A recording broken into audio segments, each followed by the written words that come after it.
प्यारे बच्चों, कल हम लोग पढ़ रहे थे पाठ 6। हम आपको बताए थे श्लोक संख्या 1 का भावार्थ। हम आपको बताए हैं कि जो हम बता रहे हैं उस श्लोक के साथ में पेज में जो आपको भेजे हैं पीडीएफ के रूप में, उसमें जो भावार्थ है उसको साथ में लिखना है। जैसे श्लोक संख्या 1 तो उसका भावार्थ, फिर श्लोक संख्या 2 फिर उसका भावार्थ, श्लोक संख्या 3 संस्कृत में, फिर उसका हिंदी में भावार्थ पेज में दिया हुआ है। तो आप इस प्रकार वैसे ही लिखेंगे। कल हम बताए थे आपको श्लोक संख्या 1, दूसरा बता रहे थे, दूसरा एक फिर से बता रहे हैं। अपूर्व को अपि कोशो अयम विद्यते तव भारती व्यतो वृद्धिम आयाति क्षयम आयाति संचया।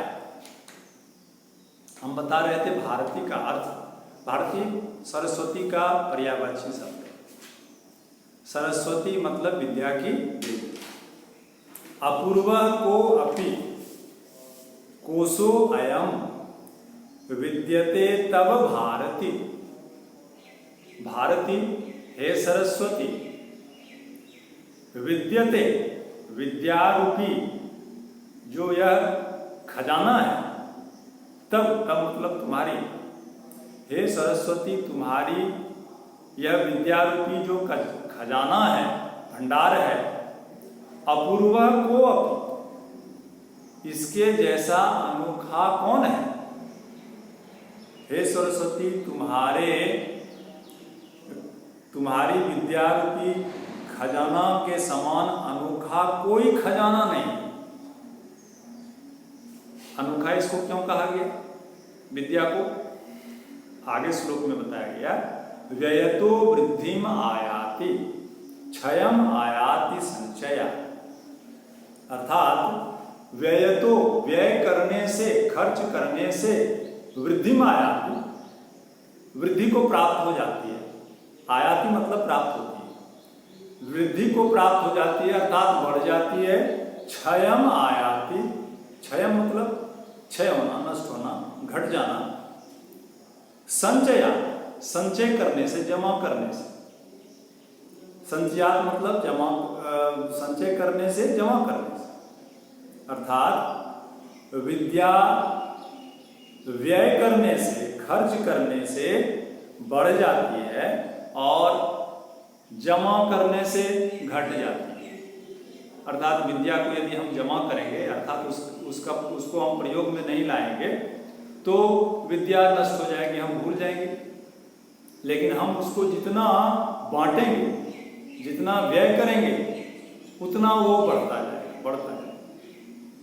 तो यह ऐसा अनोखा भंडार है जो खर्च करने से बढ़ जाता है और जमा करने से घट जाता है। ऐसा कोई संसार में भंडार नहीं है जिसको हम खर्च करें तो बढ़ जाएगा।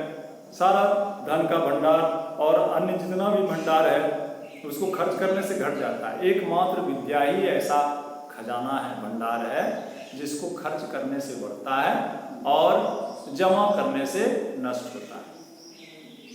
हे सरस्वती तुम्हारी जो यह विद्या रूपी खजाना है, इसके समान अनोखा खजाना कौन है। अर्थात इसके समान विचित्र खजाना कोई नहीं है। विचित्र क्यों है? क्योंकि यह खर्च करने से बढ़ जाती है विद्या और जमा करने से नष्ट हो जाती है। इसलिए संसार का सबसे विचित्र खजाना विद्या है। ये दूसरा बताए। अब तीसरा, रूप यौवन संपन्ना विशाल कुल संभवा विद्याहीना न शोभन्ते निर्गंधा एव किंसुका।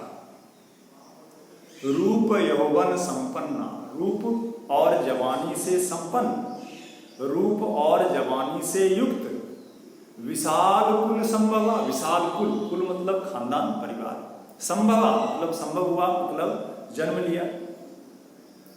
मान लो जिसने बहुत बड़े खानदान में जन्म लिया, नामी परिवार में जन्म लिया, बड़ा रूपवान है, बहुत जवान है, सुंदर है, स्वस्थ है, विद्याहीना ना शोभन्ते, लेकिन विद्या से हीन है तो शोभा नहीं देता।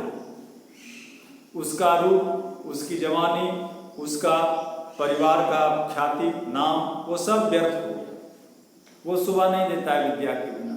विद्याहीना नासो भंते, विद्या से हीन, विद्या जिसके पास नहीं है उसको कहते हैं विद्या से हीन। विद्याहीना नासो भंते, निर्गंधा एव किंसुका। किंसुक मतलब होता है पलाश का फूल। आपने देखा होगा एक मौसम आता है, पलाश के पेड़ में चारों तरफ एक ही रंग का फूल कितना सुंदर लग जाता है। चारों तरफ पलाश का फूल बहुत सुंदर दिखता है। पलाश का फूल बहुत सुंदर होता है, बड़ा चटकीला रंग होता है उसका, लेकिन उसमें कोई गंध नहीं होता, इसलिए उसका महत्व भी नहीं है। बस देखते हैं लोग, तोड़कर अपने पास रखते नहीं है ना। उसका पूजा पाठ में कोई उपयोग नहीं है।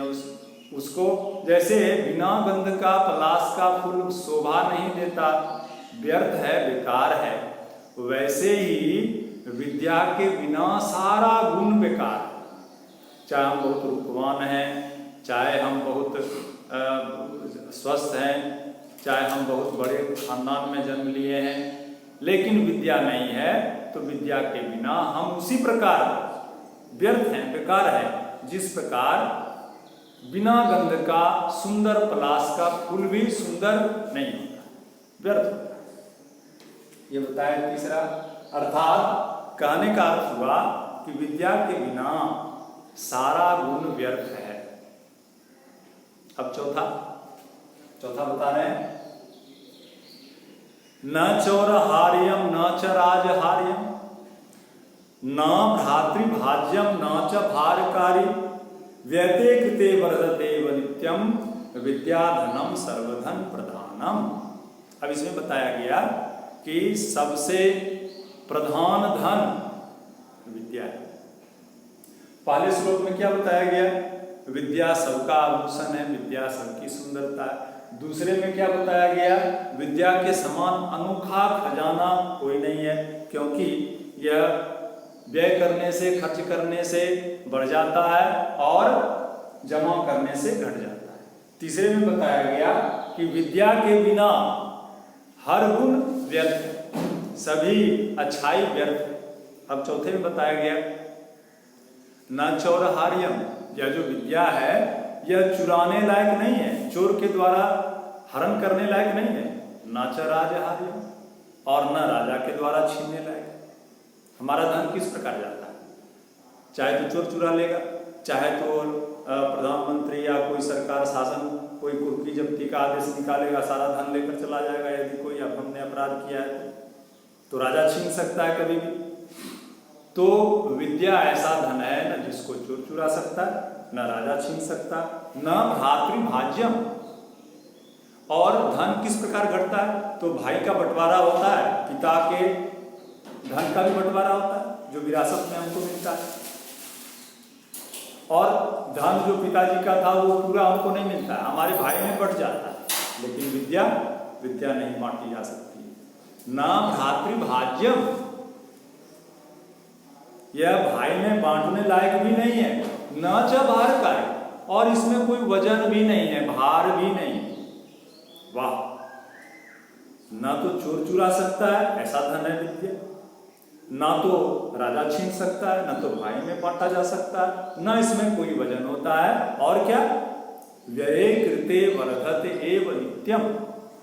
व्यय कृते, व्यय करने से, खर्च करने से, वर्धत बढ़ता है, एव ही, नित्यम रोज ही बढ़ते जाता है। हम रोज खर्च करेंगे, रोज बढ़ेगा। हम आपको पढ़ाते हैं तो हमारी विद्या घट नहीं जाएगी।